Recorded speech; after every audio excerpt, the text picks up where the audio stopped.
Welcome everyone to this week's video. Today we are on Fish Friday number 204 and we have a good one for you today.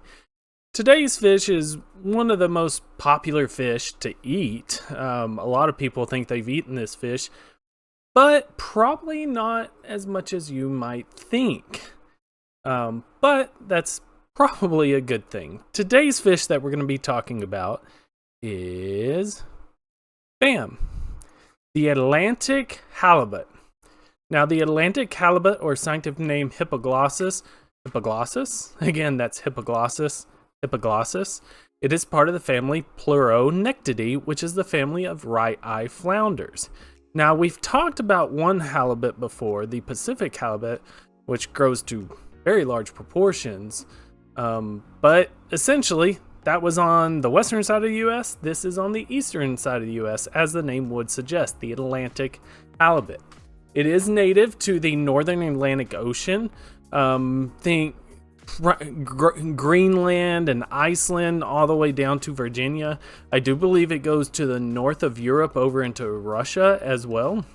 I think it's a very popular up in the Arctic Oceans, and you could almost say that this is a cold water species of fish.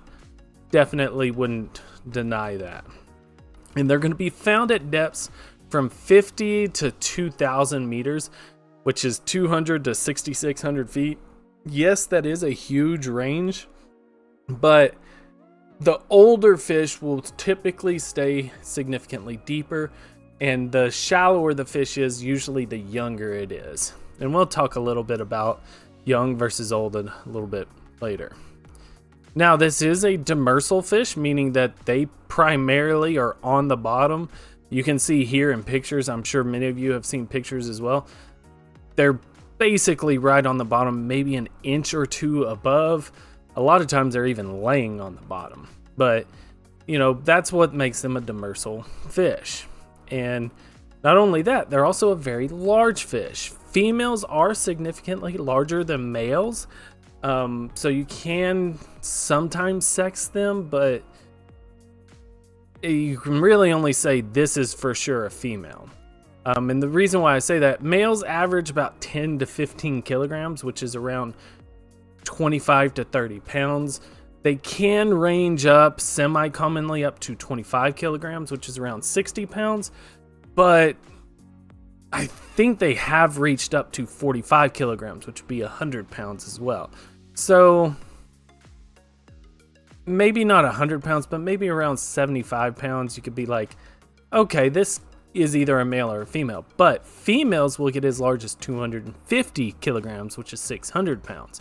So if you catch one that's 60 kilograms, it is without a doubt a female. It is definitely not a male.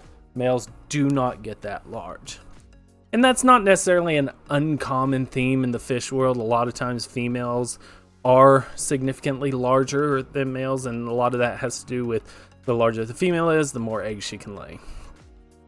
Now, they are flattened, as you can definitely see, but it's important to note they're not flattened dorsally. So it's not that their back is flattened down towards their stomach. They're actually laterally compressed. So it's their left and right sides what are compressed, and they're laying on their side. That's very important to know. A lot of people don't tend to realize is that the bottom of the fish is not the stomach. The stomach of the fish would actually be here, and this would be the back of the fish. This is the left side. This is the right side. So the left side is down, right side toward the top. And you can see here, the eyes are on the right side. That's why it's called a right-eyed flounder. There you go. There are a couple of flounders that are left-eyed, but that's a different story for a different day. The left side is going to be very, very pale, white, cream colored. The right side is usually going to be this very, very dark chocolate, olive, slate. And the younger they are, the more mottled they are. So you can see here, this is actually a very young fish. Then, very, very young. Very, not larva, obviously. But you can see here, it's, still pretty mottled. Now, I wanted to throw this picture in there because a lot of people think that they just spend their time on the bottom, but these fish are actually very good swimmers. So do not think that they can't get up there, and they do have some significant teeth. They do have a concave caudal fin as well, and they got a super elongated dorsal and anal fin. So if you look at here we got one picture right here. You have the dorsal fin here and the anal fin here, and they're actually fairly elongated. So, that's the right eye. Sorry. Took that picture, or I didn't take the picture, obviously. But it's a highly predatory fish. Highly predatory. Larvae will primarily eat plankton, but around 1 year of age, they start feeding on smaller fish and plankton both. And then at 3, they're almost exclusively eating other fish, including smaller halibut. This is a very predatory carnivorous species.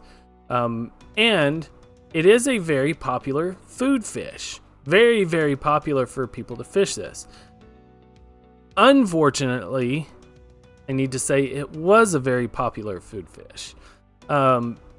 This fish has a very slow rate of population growth and is very slow maturing as well.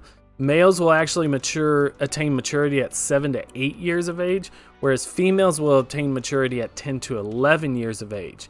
And they live to around 25 to 30 years. Because they were so popular in the commercial fishing industry, they were greatly harmed. Their populations were greatly harmed, and it was actually listed as endangered by the IUCN in 1996. Some other societies don't have them as endangered. I believe the American Fisheries Society has them as threatened, but basically their population took such a massive hit that it was pretty sad. But a lot of times when people say they're doing halibut, or if they're even being marketed as Atlantic halibut, they're probably more than likely eating one of the other halibut species, like the Pacific halibut. It just sounds exotic when you put Pacific or Atlantic or anything like that. There's definitely some fishing going on there. A lot of people still fish them for circle hooks. One great thing about recreational fishing for Atlantic halibut is the fact that if they are caught and released, they actually have a very high success rate.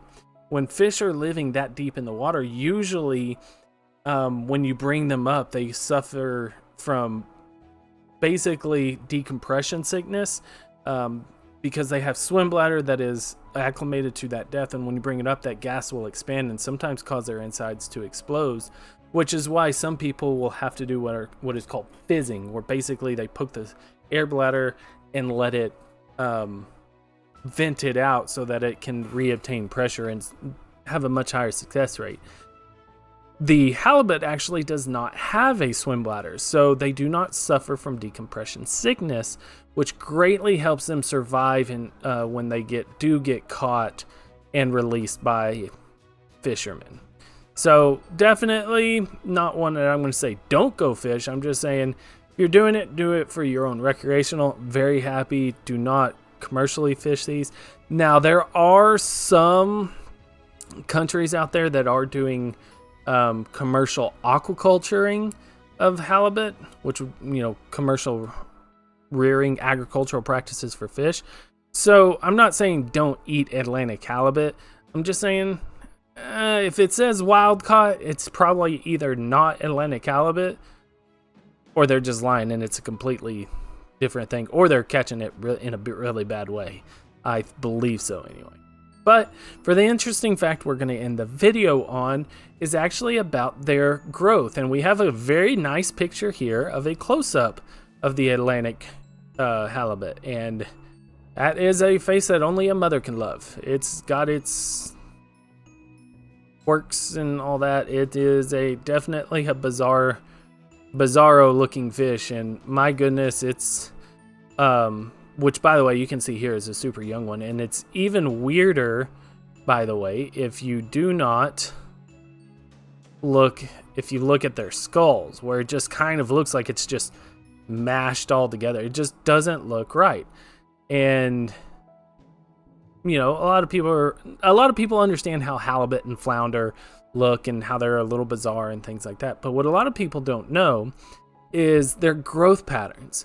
When Atlantic halibut hatch, their larvae are actually very pelagic and they drift along relatively helplessly. They hatch at around 6.5 millimeters long, so very, very tiny larva.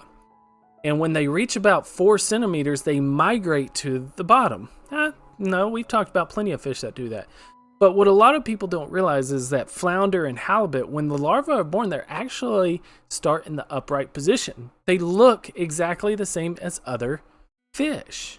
You wouldn't know what it was. And then once they reach about an inch in length, the left eye starts moving over the snout to the right side of the head. So that's what it's doing. It's starting down here, and then it's just slowly working its way around. And there, I believe there's 100 diagnostic characteristics that will tell you how old the halibut is based on the location where it is on its migratory path. I believe it's actually a very, well-known documentation of, okay, at, 6 months, its eye is here. At 7 months, it's here. It's truly bizarre, but it still astounds me that so many people don't realize that they're born like normal. They look like any other fish, and their eye is just migrating. It does it during its lifespan. It seems like it'd be more efficient for it to just be born like this. So I don't know. It's somehow it keeps it alive. But regardless, thank you guys so much again. I really appreciate it. Hope to see you again. Please leave a like, comment, and subscribe if you do. I'd really appreciate it. Hope to see you again. If you'd like to support the channel, please click the link down below. It is by no means expected, but very much appreciated. Regardless, take care of yourselves, take care of your loved ones, and peace.